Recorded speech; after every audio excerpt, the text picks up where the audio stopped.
السلام علیکم ورحمۃ اللہ۔ الحمدللہ رب العالمین والصلاة والسلام علی اشرف الانبیاء والمرسلین، اما بعد۔ ہر قسم کی تعریف اور بڑائی اللہ رب العالمین کے لیے ہے، اور درود و سلام کا نزول ہو اللہ کے تمام پیغمبروں پر، بالخصوص محمد صلی اللہ علیہ وسلم پر۔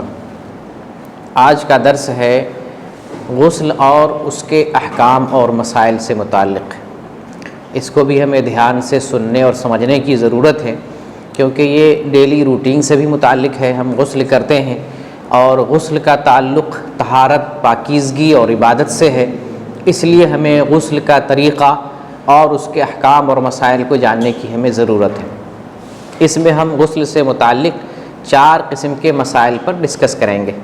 سب سے پہلا مسئلہ آپ سے بیان کروں گا، جس میں غسل کا معنی، غسل کرنے کا حکم، اور غسل کن کن چیزوں کی وجہ سے واجب ہوتا ہے، ان اسباب کو میں آپ کے سامنے ذکر کروں گا۔ آئیے پہلا مسئلہ جانتے ہیں، غسل کا معنی کیا ہے۔ غسل جیسے کہتے ہیں، عربی لفظ ہے، اس کے معنی آتے ہیں دھلنے کے، کسی چیز کو دھلنا، اور اس سے مراد ہوتا ہے پورے بدن پر پانی ڈال کر پورے بدن کو صاف ستھرا کرنا، یہ ڈکشنری اور لغت کے اعتبار سے۔ اور جب شریعت میں غسل اگر کہیں کہ شریعت میں غسل کسے کہتے ہیں، غسل کرنے کا شریعت میں، اسلام میں یا شرعی اصطلاح میں کیا ہے، تو اس کی تعریف ہوتی ہے استعمال ماء طہور فی جمیع البدن علی صفت مخصوصہ علی وجہ التعبد للہ سبحانہ وتعالی، کہ پاک پانی کو مخصوص طریقے پر پورے بدن پر ڈالنا اللہ رب العالمین کی عبادت کی نیت سے، یہ غسل ہے۔ جو غسل کرتے ہیں اس میں عبادت ہوتی ہے، اللہ رب العالمین کی عبادت، اللہ کی رضا، اللہ کے حکم کی وجہ سے ہم غسل کرتے ہیں۔ تو اللہ کی عبادت، اس کی رضا کے لیے ہم پورے بدن پر مخصوص طریقے سے پانی بہا کر پورے بدن کو دھلتے ہیں۔ شریعت میں اس عمل کو غسل کہا جاتا ہے۔ تو یہ تو غسل کا لغوی اور شرعی معنی تھا۔ غسل کا حکم یہ ہے، یعنی غسل کرنے کا اسلام میں کیا حکم ہے، تو جب غسل کرنے کا کوئی سبب پایا جائے گا، اس وقت غسل کرنا اس آدمی پر واجب ہوگا جس کے لیے غسل کرنے کا کوئی سبب پیدا ہو جائے، اس کے اوپر غسل کرنا واجب ہے۔ ویسے ہمیشہ غسل کرنا واجب نہیں ہے، آدمی پاک صاف ہے تو اس کے لیے غسل کرنا کوئی ضروری نہیں، لیکن جب اسے کوئی سبب لاحق ہو جائے، کوئی ایسی وجہ، ایسی کنڈیشن لاحق ہو جائے جس کی وجہ سے غسل کرنے کی ضرورت پڑتی ہے، تو اب ایسی صورت میں اس بندے پر غسل کرنا واجب ہوتا ہے۔ اللہ رب العالمین کا فرمان ہے وَإِن كُنتُمْ جُنُبًا فَاتَّطَهَّرُوا، کہ جب تم جنابت کی حالت میں ہو تو اپنے آپ کو پاک کرو۔ جنابت کہتے ہیں ناپاکی کی حالت کو۔ جب تم ناپاکی کی حالت میں رہو تو اللہ تعالیٰ نے ہمیں حکم دیا ہے کہ تم اپنے آپ کو پاک صاف کرو۔ جنابت کسے کہتے ہیں؟ جنابت کہتے ہیں آدمی کے جسم سے منی کا خروج ہو تو اس کنڈیشن کو جنابت کہتے ہیں۔ منی کا خروج یا تو جاگتے جاگتے ہو یا نیند کی حالت میں ہو، جیسے احتلام ہو جاتا ہے، ان دونوں صورتوں کو جنابت کی حالت کہتے ہیں۔ تو جب اس طرح سے کوئی کنڈیشن لائق ہو جائے ناپاکی والی، تو ایسی صورت میں اللہ تعالیٰ نے ہمیں غسل کا حکم دیا ہے۔ تو غسل کب فرض ہے؟ جب غسل کرنے کی کوئی وجہ، کوئی ریزن، کوئی سبب پایا جائے، تب اس وقت غسل کرنا آدمی کے لیے واجب ہو جاتا ہے۔ یہ غسل کا مسئلہ ہے، غسل کا حکم ہے۔ اب جانتے ہیں کن کن وجوہات کی بنیاد پر یا کن اسباب کی بنیاد پر آدمی کو غسل کرنا پڑتا ہے۔ یعنی اس کو یہ سمجھ لیں، ہم یہ کہتے ہیں کہ ہمیں کب غسل کرنا پڑتا ہے، کس وجہ سے غسل کرنا پڑتا ہے، وہ ہم آپ کے سامنے بیان کریں۔ وہ 5 اسباب ہیں، 5 ریزن، 5 اسباب ایسے ہیں جن کی وجہ سے آدمی کو غسل کرنا ضروری اور واجب ہوتا ہے۔ یہ مستحب سنت نہیں، ضروری کی بات کر رہا ہوں، ضروری ہو جاتا ہے غسل کرنا۔ وہ 5 اسباب ہیں، 5 کنڈیشن ہیں۔ ان میں سے پہلا ہے کہ جب منی کا اپنی جگہ سے خروج ہو، منی مادہ منویہ، اس کا اپنی جگہ سے، اپنے مقام سے خروج ہو، تو آدمی کے اوپر غسل واجب ہو جاتا ہے۔ اب اس کی دو صورتیں بنتی، منی کا خروج ہو اپنی جگہ سے، یا تو بیداری کی حالت میں ہو یا نیند کی حالت میں ہو۔ بیداری کی حالت میں منی کا خروج ہو تو شرط ہے کہ لذت کے ساتھ ہو، لذت کے ساتھ منی کا خروج ہو بیداری کی حالت میں تو غسل واجب ہو جائے گا۔ جیسے ہم بستری ہو، بیوی کے ساتھ جماع ہو تو غسل واجب ہو جائے گا، یا آدمی عمدن جان بوجھتے ہوئے لذت کے ساتھ منی کا اخراج کرے، جیسے میڈیکل چیک اپ کے لیے ہو، یا بہت سارے لوگ غلطی کرتے ہیں، غیر فطری طریقے سے منی کا خروج کرتے ہیں تو اس سے بھی جنابت کی حالت لاحق ہو جاتی ہے، اس وقت بھی آدمی کو غسل کرنا ضروری ہو جاتا ہے۔ تو یہ تو جاگتے والی کنڈیشن ہے۔ نیند والی کنڈیشن کیا ہے کہ سوئے سوئے آدمی کو احتلام ہو جائے، تو اس میں لذت شرط نہیں ہے، بس احتلام ہونا کافی، احتلام ہو جائے تو اس بندے کو غسل کرنا ضروری ہو جاتا ہے۔ تو پہلی صورت کیا ہے غسل واجب ہونے کی کہ منی کا خروج ہو اپنے مقام سے، اپنی جگہ سے، تو آدمی کے اوپر غسل فرض ہو جاتا ہے۔ اگر بیداری کی حالت میں منی کا خروج ہو تو لذت کے ساتھ ہونا چاہیے، اور اگر نیند کی حالت میں ہو تو بغیر لذت کے بھی منی کا خروج ہو رہا ہے تو اس کے اوپر غسل واجب ہو جائے گا۔ تو نیند کی حالت میں جو منی کا خروج ہوتا ہے اسے احتلام کہتے ہیں۔ مردوں کو بھی احتلام ہوتا ہے، عورتوں کو بھی احتلام ہوتا ہے، دونوں کو احتلام ہوتا ہے۔ احتلام کیسے مانیں گے، اس کا کیا ثبوت ہے؟ اس کے لیے احتلام کے لیے ضروری یہ ہے کہ آپ کے کپڑے پر یا جسم پر تری پائی جائے، منی کا قرینہ پایا جائے، تب جا کر احتلام مانا جائے گا۔ بعض آدمی برا خواب دیکھتا ہے تو اس کی وجہ سے غسل کرنا ضروری نہیں، صرف خواب دیکھنے سے غسل کرنا ضروری نہیں، ضروری ہے کہ انزال ہوا ہو یا منی کا خروج ہوا ہو، اس کا کوئی نشان، داغ دھبا آپ کے کپڑے پہ جسم پہ لگا ہوا ہو، اگر تری پائیں تب جا کر کے آدمی کو غسل کرنا ہے۔ تری نہ پائیں، صرف خواب دیکھے ہوں تو غسل کرنے کی ضرورت نہیں ہے۔ یہاں پر ایک مسئلہ اور بھی سمجھ لیں، منی کے تعلق سے، منی سے ملتی جلتی تین چیزیں ہیں، ایک ہے منی، ایک ہے مزی، اور ایک ہے ودی۔ یہ تین چیزیں الگ الگ، منی، مزی، ودی، تینوں کے الگ الگ احکام ہیں۔ منی کا لذت کے ساتھ خروج ہو تو میں نے بتایا غسل واجب ہو جاتا ہے، غسل کرنا ضروری ہے۔ مزی کا خروج ہو تو اس میں غسل واجب نہیں ہوتا ہے۔ تو مزی کیا ہے، منی کیا ہے، دونوں میں فرق ہے۔ مزی ہے، منی ہے جو گاڑھی ہوتی ہے اور لذت اور شہوت کے ساتھ اس کا خروج ہوتا ہے، ٹھیک ہے۔ اور مزی کیا ہے، مزی پانی کی طرح پتلا لیکن چپچپاہٹ والا لیسدار مادہ ہوتا ہے، وہ آپ کو جو ہے بغیر احساس کے بھی نکل جاتا ہے۔ جیسے میاں بیوی کے درمیان کچھ بات چیت ہو یا کوئی ایسی چیز آدمی دیکھ لیتا ہے جس کی شہوت جو ہے بڑھتی ہے تو بغیر احساس کے آدمی کو پتہ نہیں چلتا ہے اور لیسدار مادہ کا خروج ہو جاتا ہے، تو یہ کیا ہے، اسے مزی کہتے ہیں۔ منی کے اخراج سے غسل ہے اور مزی کے اخراج سے غسل نہیں ہے، لیکن وضو ٹوٹ جاتا ہے۔ اگر آدمی وضو کی حالت میں ہو تو مزی نکلنے سے وضو ٹوٹ جائے گا۔ اب نماز پڑھنے کے لیے اس بندے کو اس جگہ کو دھل لینا چاہیے، کپڑے پہ لگا ہو تو اس کپڑے کو، اس جگہ کو، اور شرمگاہ میں جہاں پر لگا ہو اس کو دھل لے، اس کے بعد وضو کر کے نماز پڑھے، یہ مزی ہے۔ حضرت علی رضی اللہ تعالیٰ عنہ کو کثرت مزی کی شکایت تھی، زیادہ مزی آیا کرتا تھا، تو آپ صلی اللہ علیہ وسلم سے اس کے بارے میں مسئلہ پوچھا تو آپ صلی اللہ علیہ وسلم نے بتایا کہ جب منی نکلے تو غسل ہے اور جب مزی نکلے تو وضو ہے، ٹھیک ہے۔ تو منی کے لیے غسل ہے اور مزی کے لیے وضو ہے۔ اور ایک ہے ودی۔ ودی جنرلی جب پیشاب کرتے ہیں تو پیشاب کے وقت یا پیشاب کرنے کے بعد کچھ مادہ، سفید مادہ خارج ہوتا ہے کسی کسی کو، اس کو ودی بولتے ہیں۔ پیشاب کرتے وقت یا پیشاب کے بعد مادہ خارج ہوتا ہے، یہ ودی ہے۔ تو یہ بھی جو ہے نجاست ہے، اس کے نکلنے سے غسل واجب نہیں ہوتا، یہ بھی یعنی نکلے تو اس کی صفائی کر لے اور پھر اس کے بعد وضو کر کے آدمی نماز پڑھے، اس سے غسل کرنا ضروری نہیں، اس سے غسل واجب نہیں ہوتا ہے۔ تو یہ منی، مزی اور ودی کا میں نے فرق بتایا۔ تو پہلی چیز میں نے بتایا غسل واجب ہونے کے لیے کیا بتایا، منی کا اپنے مقام سے خروج کرنا یا نکلنا، یہ غسل کے واجب ہونے کے لیے ایک وجہ ہے، ایک سبب۔ دوسری وجہ جس سے غسل واجب ہوتا ہے وہ ہے مرد کے آلۂ تناسل کا یا شرمگاہ کا عورت کے شرمگاہ میں داخل ہونا، اس سے بھی غسل واجب ہو جاتا ہے۔ یعنی یہ آپ کے ذہن میں ہو کہ صرف شرمگاہ ملنے سے غسل واجب نہیں ہوتا ہے۔ غسل کب واجب ہوگا؟ جب مرد کی شرمگاہ عورت کی شرمگاہ میں داخل ہو، بغیر پردے کے، بغیر کپڑے کے، بغیر آڑ کے داخل ہو، اور انزال ہو یا نہیں ہو، صرف دخول سے ہی غسل واجب ہو جائے گا، صرف دخول سے۔ لیکن ٹچ کرنے سے، چاہے کپڑے سے ٹچ کرے یا بغیر کپڑے کے، صرف ٹچ ہونے سے غسل واجب نہیں ہوتا۔ اس معاملے میں درست موقف اور درست مسئلہ یہی ہے۔ اس سلسلے میں حدیث آپ کو بتاتا ہوں، ایک حدیث ہے، ترمذی کی حدیث ہے 109 نمبر کی۔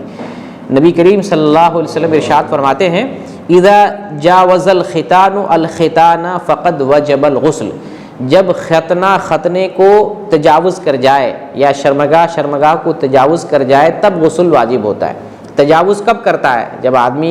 جب کوئی چیز انٹر کی جائے تبھی اسی کو تجاوز کہتے ہیں، تو جب دخول کرے تبھی جو ہے غسل جو ہے واجب ہوگا۔ اسی طرح سے ایک دوسری حدیث ہے جو ابن ماجہ میں ہے، 611 نمبر کی حدیث ہے۔ آپ لوگ دیکھ سکتے ہیں، الحمدللہ آج تو زمانہ اتنا ترقی کر گیا کہ حدیث نمبر سے ترنت وہ حدیث آپ سرچ کر سکتے ہیں۔ ایسے اپلیکیشن موجود ہے، کتاب کی طرف یا کتابیں کھولنے کی محنت مشقت کرنے کی کوئی ضرورت نہیں، معمولی محنت سے ایک سرچ پہ آپ حدیث دیکھ سکتے ہیں۔ ابن ماجہ میں 611 نمبر کی حدیث ہے، شیخ البانی نے اس حدیث کو صحیح قرار دیا ہے۔ آپ صلی اللہ علیہ وسلم فرماتے ہیں، اذا التقى الختانان وتوارت الحشفہ فقد وجب الغسل، جب دو ختنے آپس میں مل جائیں اور وتوارت الحشفہ، اور حشفہ چھپ جائے۔ حشفہ کسے کہتے ہیں؟ مرد کی شرمگاہ کا جو اوپری حصہ ہوتا ہے، اوپری حصہ مرد کی شرمگاہ کا، جس کو ختنہ کر کے ظاہر کیا جاتا ہے۔ ختنہ سے پہلے چھپا ہوتا ہے، لیکن جب ختنہ کرتے ہیں تو وہ حصہ ظاہر ہوتا ہے، اس حصے کو حشفہ کہتے ہیں۔ تو آپ صلی اللہ علیہ وسلم فرماتے ہیں، جب دو شرمگاہ آپس میں ملیں اور حشفہ یعنی مرد کی شرمگاہ کا اگلا حصہ جس کو سپاری کہہ لیں، وہ جب عورت کی شرمگاہ میں داخل ہو جائے، چھپ جائے، فقد وجب الغسل، تو غسل واجب ہو جاتا ہے۔ بعض روایتوں میں یہ بھی اضافہ ہے کہ چاہے انزال ہو یا نہ ہو، صرف دخول سے ہی غسل واجب ہو جاتا ہے، لیکن صرف ٹچ کرنے سے یا کپڑے کے اوپر سے ٹچ ہونے سے غسل واجب نہیں ہوگا۔ بغیر کپڑے کے، بغیر آڑ کے، بغیر پردہ کے مرد کی شرمگاہ عورت کی شرمگاہ میں داخل ہو، چاہے انزال ہو یا نہ ہو، اس سے غسل واجب ہو جاتا ہے۔ یہ دوسری چیز غسل کے وجوب کے لیے۔ تیسری چیز جس سے غسل واجب ہوتا ہے، حیض اور نفاس کے انقطاع پر، جب حیض منقطع ہو جائے یا نفاس کا خون بند ہو جائے تب عورت کو واجبی طور پر غسل کرنا ہے، یعنی ضروری ہے عورت کو غسل کرنا۔ اس سلسلے میں ایک حدیث آتی ہے، صحیح بخاری کی حدیث ہے 320 نمبر کی۔ ایک خاتون ہے فاطمہ بنت ابی حبیش، رسول اللہ صلی اللہ علیہ وسلم کے زمانے میں اس عورت کے ساتھ ایک معاملہ تھا، ان کو استحاضہ کی شکایت تھی۔ استحاضہ، عورت کے خون، 3 طرح کے خون آتے ہیں عورت سے۔ ایک ہے حیض جو ماہواری طور پہ آتا ہے، منتھلی طور پہ۔ ایک ہے نفاس، جب بچہ پیدا ہو تب خون آتا ہے، اس کو نفاس کہتے ہیں۔ حیض اور نفاس دونوں کا سیم حکم ہے، دونوں کا حکم کے اعتبار سے سیم حکم ہے۔ نماز پڑھنا منع ہے، روزہ رکھنا منع ہے، اور لیکن حیض اور نفاس میں کیا کہتے ہیں، ذکر و اذکار کیا جا سکتا ہے۔ نماز اور روزہ منع ہوتا ہے حیض اور نفاس میں۔ اور ایک تیسرا خون ہے جو حیض بھی نہیں ہے، نفاس بھی نہیں، وہ کون سا خون ہے؟ استحاضہ، اسے استحاضہ کہتے ہیں، بیماری والا خون۔ کسی عورت کو بیماری ہوتی ہے، کچھ مسئلہ ہوتا ہے، پرابلم ہوتا ہے، تو برابر مسلسل خون آتا رہتا ہے، اس کو استحاضہ، بیماری کا خون کہتے ہیں۔ تو بیماری والے خون میں عورت کے لیے نماز بھی منع نہیں ہے، روزہ بھی منع نہیں۔ جو جنرل آدمی ہوتا ہے، جیسے عبادت ہوتی ہے، عبادت وہ کر سکتی ہے، لیکن اس کے لیے کیا ہے، ہر نماز کے وقت وضو کرنا۔ پہلے کنڈیشن میں طہارت کے مسائل میں بیان کر چکا ہوں، جس کے ساتھ دائمی ناپاکی ہے، دائمی ناپاکی والے کو کیا کرنا پڑے گا، نماز کا وقت داخل ہو تو وضو کرنا، ٹھیک ہے۔ تو استحاضہ میں بیسک، تو اس خاتون کو فاطمہ بنت ابی حبیش کو استحاضہ کی شکایت تھی، تو رسول اللہ صلی اللہ علیہ وسلم سے پوچھتی ہیں، اللہ کے رسول میرے لیے کیا حکم ہے، نماز کے لیے پاکی سے متعلق میرے لیے کیا حکم ہے؟ تو آپ صلی اللہ علیہ وسلم نے ان کو بتایا کہ دیکھو، جب استحاضہ کے ٹائم میں حیض کا خون آئے تو اتنے دن نماز سے رک جاؤ، اور جب حیض ختم ہو جائے تب تم غسل کر کے نماز کی پابندی کرو۔ صحیح بخاری کی حدیث ہے، آپ صلی اللہ علیہ وسلم فرماتی ہیں، فَإِذَا أَقْبَلَتِ الْحَيْضَةُ فَدَعِي الصَّلَاةَ وَإِذَا أَدْبَرَتْ فاغتسلی وصلی، جب حیض آئے تو تم نماز چھوڑ دو، جب حیض ختم ہو جائے تو تم غسل کرو اور نماز پڑھو۔ تو حیض یا نفاس منقطع ہو تو غسل کر کے عورت کو نماز پڑھنا۔ یہاں ایک مسئلہ اور بھی سمجھ لیں، جس عورت کو استحاضہ آتا ہے اس کو حیض سمجھنے میں بہت پرابلم ہوتا ہے۔ ایک عورت کو مسلسل خون آ رہا ہے، پھر اس خون کے دوران کب حیض آیا کیسے پتہ کرے گی وہ؟ یہ بڑا کرٹیکل کنڈیشن ہوتا ہے۔ تو نبی صلی اللہ علیہ وسلم نے اس خاتون کو جو بتایا تھا اس حدیث میں یہ ہے کہ جب استحاضہ کے دوران کالا رنگ کا خون آئے تو یہ کالا رنگ کا جو خون ہے یہ حیض ہے۔ اور میں نے آپ کو پہلے بتایا بھی تھا کہ حیض کا رنگ کیسا ہوتا ہے؟ کالا ہوتا ہے، بلیک کلر کا رنگ ہوتا ہے، بلیک یعنی کالا مائل ہوتا ہے۔ تو جب کالے رنگ کا خون آئے تو اس کو حیض سمجھو، اتنے دن نماز سے رک جاؤ، جب کالے رنگ کا خون بند ہو جائے اب تم غسل کر کے نماز پڑھنے کی پابندی کرو۔ تو دوسری وجہ میں نے آپ کو بتایا غسل کرنے سے متعلق، غسل کے واجب ہونے سے متعلق، جب عورت کو حیض آئے یا نفاس آئے تو آنے کے بعد جب ختم ہو جائے، خون بند ہو جائے، تب عورت کو واجبی طور پر، ضروری طور پر پاک ہونے کے لیے یا پورے طور پر اپنے جسم کو پاک کرنے کے لیے وہ غسل کرے گی۔ یہ تیسری چیز تھی۔ چوتھی چیز جس کی وجہ سے غسل کرنا پڑتا ہے، ضروری ہے، وہ ہے موت۔ جب آدمی کی وفات ہو جائے تو میت کو نہلانا ضروری ہے، بغیر نہلائے میت کو دفن نہیں کیا جا سکتا۔ یہ بھی ضروری ہے، سنت اور مستحب نہیں بلکہ ضروری اور واجب ہے کہ مسلمان میت کو غسل دیا جائے اور اس کو کفن دیا جائے، اس کی جنازے کی نماز پڑھی جائے، پھر مسلمانوں کے قبرستان میں دفن کیا جائے۔ یہ مسلمان میت سے متعلق کنڈیشن۔ تو جب وفات ہو تو میت کو ضروری طور پر غسل دینا چاہیے۔ لیکن ایک ایسا میت ہے جس کو غسل نہیں دینا چاہیے، وہ کون سا میت ہے؟ بتائیں، پیچھے سے بتائیے۔ ایک ایسا میت ہے جس کو غسل نہیں دینا چاہیے، کن کو؟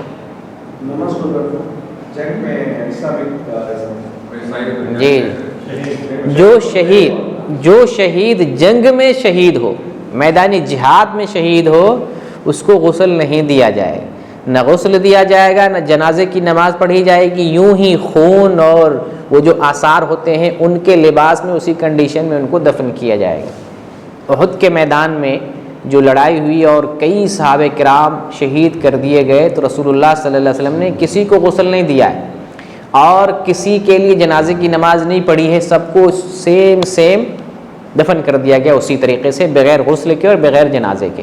اہل علم نے لکھا ہے کہ شہادت ایک مقام ہے، شہادت پانا ایک عبادت، ایک مقام، عبادت کا بڑا اونچا مقام ہے۔ تو جو آدمی شہید ہوتا ہے، زخم لگتا ہے، تو یہ عبادت کا اثر ہے، یہ جو زخم لگتا ہے بدن پر عبادت کا اثر ہے۔ قیامت کے دن یہ شہید اسی طرح سے، اسی کنڈیشن میں اٹھائے جائیں گے، تو ان کو اسی لیے اس طرح سے جو ہے دفن کیا جاتا ہے تاکہ قیامت میں ایسے ہی اٹھے، ان کے جسم سے وہ آثار ظاہر و نمایاں اور پہچان لیے جائیں، ان کا مقام اور مرتبہ بلند ہے، یہ ظاہر کرنے کے لیے ان کو اسی طریقے سے دفن کیا جاتا ہے۔ ان کے زخموں کو یا ان کو جو ہے دھلا والا نہیں جاتی، ان کو ایسے ہی دفن کیا جاتا ہے تاکہ قیامت میں جو ہے یہ اسی طریقے سے اٹھیں۔ بلکہ دوسری روایتوں میں آیا ہے کہ ان کے ہر زخم سے خوشبو پھوٹے گی قیامت میں، کستوری کی طرح خوشبو پھوٹے گی، اور جنازے کی نماز بھی نہیں پڑھی جاتی۔ اس میں اہل علم نے حکمت لکھی ہے کہ جنازے کی نماز کیوں پڑھتے ہیں؟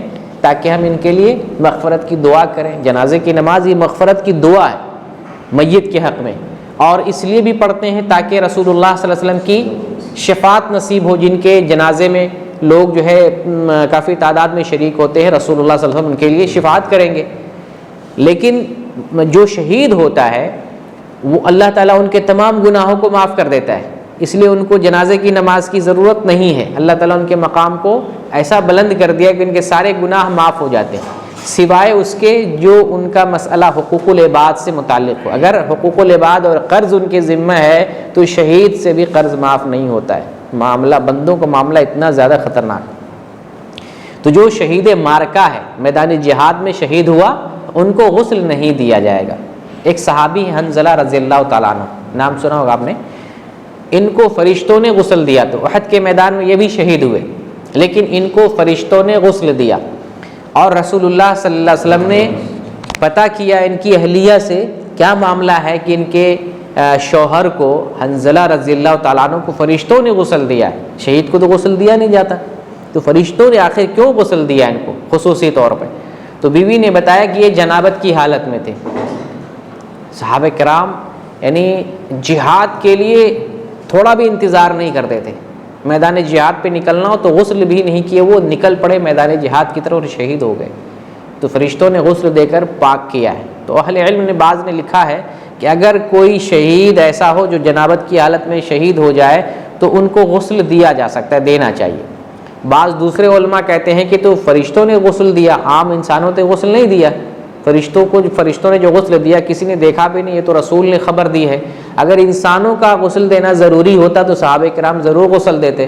تو اس سلسلے میں درست یہی ہے کہ جو شہید معرکہ ہیں، جہاد میں شہید ہو جائے، ان کو غسل دینا ضروری نہیں ہے۔ اگر کوئی غسل دیتا ہے، دینا چاہے تو بھی ممنوع نہیں ہے، دیا جا سکتا ہے، لیکن اصل ان کے حق میں غسل نہیں ہے، بغیر غسل کے، بغیر جنازے کے ان کو دفن کیا جائے گا۔ بعض اور بھی لوگ ہیں جن کو شہید کہا جاتا ہے، جو میدان جنگ میں شہید ہوں، ان کے علاوہ اور دیگر لوگوں کو بھی شہید کہا جاتا ہے۔ جیسے کوئی آدمی جل کر کے وفات پا جائے، شہید کہا جائے گا۔ کوئی آدمی پانی میں ڈوب کر کے وفات پا جائے، شہید کہا جائے گا۔ کوئی گھر بھی گر پڑا، دب کر کے مر جائے، اس کو بھی شہید کہا جائے گا۔ کسی عورت کے پیٹ میں بچہ ہو، بچہ جو ہے ایک بچے کی شکل پیدا ہو گئی ہو، جس تیار ہو گیا ہو، وہ عورت وفات پا جائے، اس کو بھی شہید کہا گیا۔ جو عورت ولادت کی حالت، جب بچہ پیدا ہو رہا اس ٹائم وفات پا جائے، اس کو بھی شہید کہا گیا ہے۔ جو پھیپھڑے کی بیماری سے وفات پائے، پیٹ کی بیماری سے وفات پائے، طاعون سے وفات پائے، ان سب کو شہید کہا جاتا ہے۔ جو دین کے لیے مارا جائے، جو گھر والوں کے لیے مارا جائے، جو اپنے ڈیفینس میں مارا جائے، تو ان سب لوگوں کو بھی شہید کہا گیا۔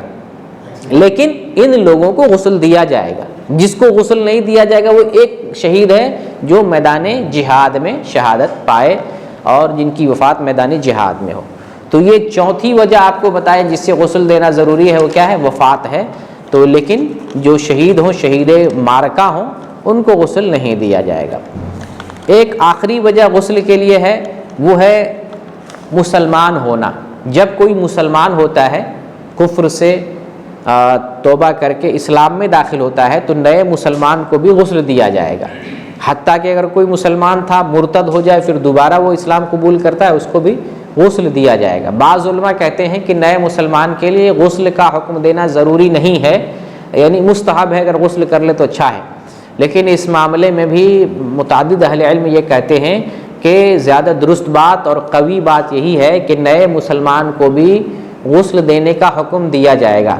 جیسے کہ ابو داؤد میں ہے، حدیث نمبر 355 نمبر ہے، قیس بن عاصم رضی اللہ تعالیٰ عنہ رسول اللہ صلی اللہ علیہ وسلم کے پاس اسلام لانے کے ارادے سے آئے تو آپ نے ان کو غسل کرنے کا حکم دیا تھا۔ اسی طریقے سے مسند احمد میں ہے، حدیث نمبر ہے 8037 نمبر، جب ثمامہ بن اسال رضی اللہ تعالیٰ عنہ، یہ مسجد نبوی میں ستون سے بدے ہوئے تھے 3 دن تک، جب اسلام لاتے ہیں تو رسول اللہ صلی اللہ علیہ وسلم نے کہا تھا کہ ان کو فلاں باغیچہ میں لے جاؤ، باغ میں لے جاؤ اور ان کو غسل دو۔ بہرکیف متعدد صحابہ کرام کے تعلق سے یہ بات ملتی ہے کہ رسول اللہ صلی اللہ علیہ وسلم نے اسلام لانے کے موقع پر ان کو غسل کرنے کا حکم دیا تھا۔ اس وجہ سے متعدد اہل علم نے کہا ہے کہ نئے مسلمان کو بھی غسل کرنے کے لیے حکم دیا جائے گا۔ تو یہ 5 وجوہات ہیں جس کی بنیاد پر غسل کرنا کیا ہے؟ واجب اور ضروری ہے۔ اب آتے ہیں دوسرا مسئلہ جانتے ہیں، وہ ہے غسل کرنے کا طریقہ کیا ہے، غسل کرنے کی کیفیت اور اس کا طریقہ۔ غسل کرنے کا 2 طریقہ ہے، ایک طریقہ ہے سمپل اور عام طریقہ، جس کو کفایتی طریقہ کہتے ہیں۔ کفایتی طریقے سے آپ غسل کرتے ہیں، اس سے بھی غسل ہو جائے گا۔ اور ایک ہے کامل طریقہ، جس کو غسل جنابت کہتے ہیں، کامل طریقہ۔ تو پہلے کفایتی طریقہ سمجھ لیں۔ غسل کا ایک طریقہ کفایتی طریقہ ہے۔ کفایتی طریقہ یہ ہے کہ جب آپ غسل کریں گے تو پہلے پاکی کی نیت کریں، پاک ہونے کی نیت کریں گے کہ ہم جنابت سے، یا عورت ہے تو حیض سے یا نفاس سے پاکی کی نیت کرے وہ، اس کے بعد بسم اللہ کہے، اور اب اس کے بعد کفایتی غسل میں کیا کرنا ہے؟ پہلے دونوں ہاتھ کلائی تک دھل لینا ہے، کلی کر لینا ہے، ناک میں پانی چڑھا کے ناک کو صاف کر لینا ہے، اور اس کے بعد پورے بدن پر پانی ڈال کر پورے بدن کو اچھے طریقے سے گیلا کر لینا ہے۔ اس سے آپ کو غسل ہو جائے گا، پاکیزگی طہارت حاصل ہو جائے گی۔ یہ بھی طریقہ صحیح ہے، اس کو کفایتی طریقہ کہتے ہیں۔ ایک طریقہ یہ ہے۔ غسل کا ایک دوسرا طریقہ ہے جو افضل ہے، بہتر ہے، اس کو غسل جنابت کہتے ہیں۔ غسل جنابت، اس طریقے کو کیا کہتے ہیں؟ غسل جنابت۔ تو غسل جنابت کا طریقہ کیا ہے، اس کو تھوڑا سا تفصیل سے سنیں۔ غسل جنابت جب کرنے لگیں گے، پہلے طہارت حاصل کرنے کی نیت کریں گے، پھر اس کے بعد بسم اللہ پڑھیں گے شروع میں۔ اب اس کے بعد غسل جنابت کے لیے پہلے دونوں ہاتھ کلائی تک دھلنا ہے، پھر اس کے بعد بائیں ہاتھ سے، جنابت میں کیا ہوتا ہے، جیسے آدمی کو ناپاکی لاحق ہوتی ہے، ناپاکی لگی ہوئی رہتی ہے، تو بائیں ہاتھ سے ناپاکی اور گندگی کو دور کر لے، دھل لے، جیسے ہم بستری کیا ہے تو شرمگاہ کی دھلائی کر لے بائیں ہاتھ سے۔ اب اس کے بعد نماز کی طرح وضو کرے گا بندہ۔ اب اس کے بعد نماز کی طرح، جس طرح سے نماز کے لیے وضو کرتے ہیں تو نماز کی طرح وضو کریں، پھر اس کے بعد دونوں ہاتھوں کی انگلیوں کو تر کر لیں گے، پانی لے کے تر کر لیں، اور دونوں ہاتھوں کی انگلیوں سے بال کے جڑوں کو خلال کریں گے تاکہ جڑ میں، پورے جڑ میں نیچے تک پانی پہنچ جائے۔ دونوں انگلیوں سے جڑ کی جو ہے جڑ میں خلال کریں گے۔ اب اس کے بعد ہاتھ میں پانی لے کر 3 چلو پانی سر پہ ڈالیں گے، 3 چلو سر پہ پانی ڈالیں گے۔ پھر اس کے بعد دائیں طرف پانی لیں چلو سے، بائیں طرف پانی لیں چلی سے، اور اس کے بعد پورے بدن پر پانی بہا کر کے بدن کو پاک کریں، ہر جگہ پانی پہنچا لیں۔ یہ ہے غسل جنابت۔ اس سے ایک طرح سے جو ہے سنت پر آپ عمل کر رہے ہیں۔ رسول اللہ صلی اللہ علیہ وسلم نے غسل کرنے کا جو طریقہ ہمیں بتایا ہے، یہی طریقہ بتایا ہے، اس طریقے سے اگر غسل کرتے ہیں تو ہمیں سنت پر عمل کرنے کا ثواب ملے گا، اور اگر کفایتی غسل بھی کرتے ہیں وہ بھی ٹھیک ہے، اس طریقے سے کرتے ہیں تو زیادہ بہتر افضل طریقہ ہے، غسل کا کامل طریقہ ہے۔ یہی غسل جو ہے غسل جنابت میں بھی ہے، غسل حیض میں بھی ہے، غسل نفاس میں بھی ہے، اور جمعہ کے دن غسل کریں تو اسی طرح سے غسل جنابت کی طرح کریں، عیدین کے موقع سے غسل کریں تو اسی طرح سے غسل جنابت کی طرح کریں، یعنی جب بھی نہانا ہو تو غسل جنابت کی طرح نہاتے ہیں تو یہ افضل طریقہ ہے۔ تو یہ غسل کا طریقہ میں نے آپ کو بتا دیا۔ حیض میں نہانے کے لیے جو طریقہ بیان کیا گیا وہ بھی یہی طریقہ ہے، لیکن چونکہ حیض کی حالت میں جب خون نکلتا ہے تو بدبو ہوتی ہے اس میں، تو اس لیے خصوصیت کے ساتھ رسول اللہ صلی اللہ علیہ وسلم نے حیض والیوں کو نہاتے وقت کہا کہ اس میں بیری کا پتہ ڈال لو پانی میں، تاکہ اس سے کیا ہوگا، بدن کی بدبو ختم ہو جائے گی، اچھی طہارت حاصل ہوگی۔ پھر نہانے کے بعد بھی آپ نے کہا کہ خوشبو کا استعمال کر لو، جہاں جہاں جگہ پر جو ہے، جس جگہ پر خون کے اثرات تھے، خون جہاں سے نکلا کرتا ان جگہوں پہ خوشبو لگا کر کے اپنے بدبو کو، بدن سے بدبو کو زائل کر لیں۔ اور آج کل شیمپو ہے، ایک سے ایک صابن ہے، تو اسی کے استعمال سے بدن کے اندر خوشبو آ جاتی ہے، تو الگ سے جو ہے بیری کا پتہ یا خوشبو لگانے کی ضرورت نہیں، صابن اور شیمپو ہی عورت کے لیے کافی ہے۔ ایک دوسرا مسئلہ ہے کہ جو عورت حیض کی حالت میں غسل کرتی ہے، کسی عورت کو چوٹی بندھی ہوئی رہتی ہے، تو غسل حیض میں چوٹی کھولنے کی ضرورت نہیں ہے۔ بعض علماء کہتے ہیں کہ غسل حیض میں چوٹی کھولنا ضروری ہے، لیکن صحیح بات یہ ہے کہ غسل حیض میں بھی چوٹی کھولنے کی ضرورت نہیں ہے۔ سر پہ پانی ڈالنا، سر پہ پورے جس سر میں پانی چلا جائے، بال کے جڑوں تک پانی پہنچ جائے کافی ہے، بالوں کی جڑوں تک 3 لب پانی لے لے۔ جیسے ایک عورت ام سلمہ رضی اللہ تعالیٰ عنہ پوچھتے ہیں، اللہ کے رسول میرے سر پہ جو ہے چوٹی بندھی ہوتی، کس کے چوٹی بندھی ہوئی رہتی ہے، تو اگر میں غسل کرتی ہوں، غسل جنابت کرتی ہوں تو مجھے کیا کرنا پڑے گا؟ تو آپ صلی اللہ علیہ وسلم فرماتے ہیں کہ تم 3 چلو پانی لے لو، 3 چلو سر پہ 3 لب پانی لے لو، یہی کافی ہے۔ تو غسل حیض کرنے میں بال کی چوٹی کھولنا ضروری نہیں ہے، سر پہ پانی لے لینا کافی ہے۔ تو یہ غسل کا طریقہ آپ کو بتا دیا۔ اب آتے ہیں تیسرا مسئلہ، جانتے ہیں مستحب غسل، یعنی غسل کرنا کب مستحب ہے۔ ابھی تو ضروری والا غسل بتایا تھا، اب مستحب اور سنت والا غسل بتا رہا ہوں کہ کب کب غسل کرنا مستحب اور مسنون ہے۔ پہلا وقت ہے کہ جب آدمی جماع کرنے لگے تو غسل کرے، یعنی جماع کرنے کے بعد دوبارہ اگر اسی عمل کو دہراتا ہے تو غسل کر لینا مسنون ہے، سنت ہے۔ جیسے ایک حدیث ابو داؤد میں 219 نمبر کی حدیث ہے، ابو رافع رضی اللہ تعالیٰ عنہ بیان کرتے ہیں کہ رسول اللہ صلی اللہ علیہ وسلم ایک دن اپنی بیویوں کے پاس گئے، پھر آپ نے ہر بیوی کے پاس جانے سے پہلے غسل کیا۔ تو ابو رافع پوچھتے ہیں، اللہ کے رسول اگر آپ ایک مرتبہ غسل کر لیتے کافی تھا۔ تو آپ صلی اللہ علیہ وسلم فرماتے ہیں کہ ہر بار غسل کرنا یہ زیادہ پاکیزگی کے قابل ہے، زیادہ اس میں طہارت ہے اور یہ عمدہ ہے، پاکیزہ ہے۔ تو ہر بار غسل کرنا کافی ہے، اور پہلے بتا چکا ہوں اگر کوئی آدمی وضو بھی کر لیتا ہے تو یہ بھی کافی ہو جاتا ہے، لیکن یہ غسل بھی اور وضو بھی یہ بھی مستحب ہے، ضروری نہیں ہے۔ یہ پہلا موقع ہے۔ دوسرا موقع جس وقت جو ہے غسل کرنا مستحب ہے وہ ہے جمعہ کا دن. جیسے آج کا دن جمعہ ہے تو غسل کرنا مستحب ہے. جس کے اوپر غسل واجب ہے تو اس غسل کرنا ہی پڑے گا, لیکن جس کے اوپر غسل واجب نہیں اس کے لیے جمعہ کے دن غسل کرنا کیا ہے؟ مستحب اور مسنون ہے. تو غسل کرے اور اس کے بعد نماز جمعہ ادا کرے. اگر کوئی غسل نہیں کرتا ہے, کوئی عذر ہے یا عذر نہیں بھی ہے, نہیں کرتا ہے, تو جمعہ کی نماز اپنی جگہ درست ہے, صحیح ہے, لیکن غسل کرنا بہتر ہے. اس سلسلے میں تاکید آئی ہے. رسول اللہ صلی اللہ علیہ وسلم فرماتے ہیں اذا جاء احدکم الجمعہ فلیغتسل. صحیح بخاری کی حدیث ہے 877 نمبر کی کہ جب کوئی آدمی جمعہ کے لیے آئے تو وہ غسل کرے. تو غسل کرنا یہ تاکیدی سنت ہے, غسل کرنا چاہیے جمعہ کو. لیکن کوئی عذر ہے یا کوئی غسل نہیں کر سکا تو بھی جمعہ کی نماز درست ہے. تیسرا موقع جب غسل کرنا مستحب اور مسنون ہے وہ ہے عیدین کا موقع. عید الاضحیٰ میں, عید الفطر میں غسل کرنا ضروری نہیں. اگر آدمی پاک ہے تو جا کر نماز پڑھ سکتا ہے, لیکن اگر غسل کرتا ہے, غسل کرنے کے بعد عیدین کی نماز ادا کر رہا ہے تو یہ افضل, یہ بہتر ہے. تو عیدین کے موقع سے غسل کرنا مستحب ہے. اسی طریقے سے ایک موقع ہے, چوتھا موقع, حج اور عمرہ کا احرام باندھتے وقت غسل کرنا.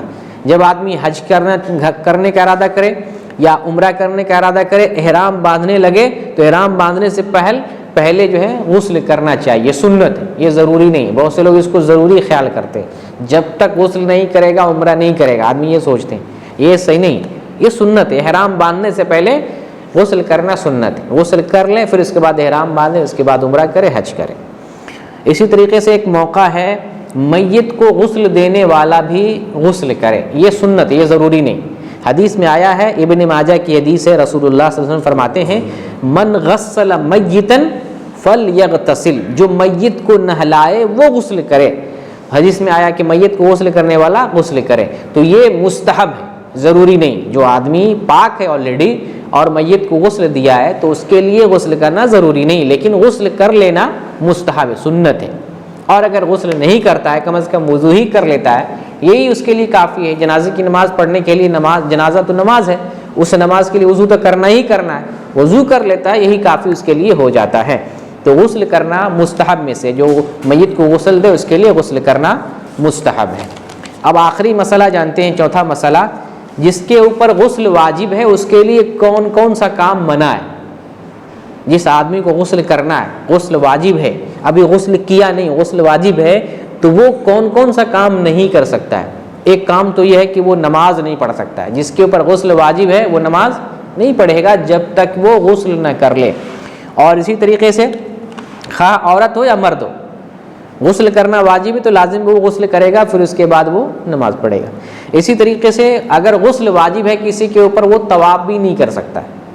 طواف کرنا بھی آدمی کے لیے منع ہے اگر اس کے اوپر غسل واجب ہے. اسی طریقے سے غسل جس کے اوپر واجب ہے وہ مسجد میں نہیں ٹھہرے گا. جیسے جنبی آدمی ہے, مسجد میں نہیں بیٹھ سکتا ہے, یا حیض والی عورت ہے, نفاس والی عورت ہے, مسجد میں نہیں ٹھہر سکتی ہے.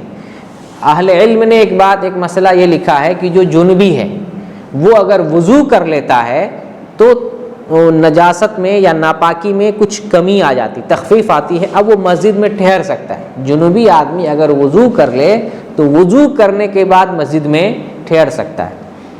ایسا آدمی اگر کبھی مجبوری میں اذان دے دے تو بھی جائز ہے. اذان دینے کے لیے ویسے تو بہتر ہے کہ آدمی پاک بھی ہو اور باوضو ہو, وہ آدمی اذان دے, لیکن اگر آدمی وضو میں نہیں ہو اور اذان دیتا ہے تو اذان درست ہے. کوئی جنوبی آدمی مسجد میں نہیں ٹھہرے گا, وضو کر لیتا ہے, مسجد میں ٹھہر سکتا ہے. کبھی کبھی ایسا ہوتا ہے مؤذن آدمی جنابت کی حالت میں ہے, احتلام ہو گیا, لیکن اذان کا وقت ہو گیا ہے, اذان دینے والا کوئی آدمی نہیں ہے, تو وہ کیا کرے گا ایسی مجبوری میں؟ ایسی مجبوری میں وہ, کیونکہ اذان کے لیے بھی ضروری ہے کہ وقت پر اذان دی جائے تاکہ آدمی کو پتہ چل جائے نماز کا وقت ہو گیا. ایسی مجبوری میں وہ وضو کر لے, فوراً وضو کر کے اذان دے لے, اور اذان دینے کے بعد پھر فوراً جو ہے غسل کر لینا چاہیے. تو یہ جنوبی کا مسئلہ, مسجد میں ٹھہرنے کا مسئلہ تھا. ناپاکی کی حالت میں مصحف چھونے سے متعلق مسئلہ گزر چکا ہے کہ ناپاکی کی حالت میں مصحف چھو سکتے ہیں کہ نہیں چھو سکتے ہیں. جو جنوبی آدمی ہے تو وہ قرآن نہیں چھوئے گا یہاں تک کہ غسل نہ کر لے. لیکن اگر کوئی عورت حیض کی حالت میں ہے, نفاس کی حالت میں ہے, تو قرآن کی تلاوت کر سکتی ہے، البتہ چھونے اور ٹچ کرنے کے لیے دستانہ کا استعمال کر لے، ہاتھ میں کچھ پردہ لگا لے تو قرآن کو وہ چھو سکتی ہے، لیکن خاص طور سے جنوبی آدمی تو قرآن کو بالکل بھی ٹوٹلی نہیں چھوئے گا۔ اور جنوبی آدمی کے لیے قرآن پڑھنا بھی منع ہے، جو جنابت کی حالت میں ہے قرآن پڑھنا منع ہے، قرآن چھونا منع ہے، مسجد میں ٹھہرنا منع ہے، البتہ اگر وضو کر لے تو مسجد میں وہ جنوبی آدمی ٹھہر سکتا ہے۔ یہ غسل سے متعلق چند احکام و مسائل تھے، میں نے بیان کر دی۔ اللہ رب العالمین سے دعا ہے اللہ تعالی ہمیں سنت کے مطابق عمل کرنے کی توفیق عطا فرما، آمین۔ وآخر الدعوانا ان الحمد للہ رب العالمین۔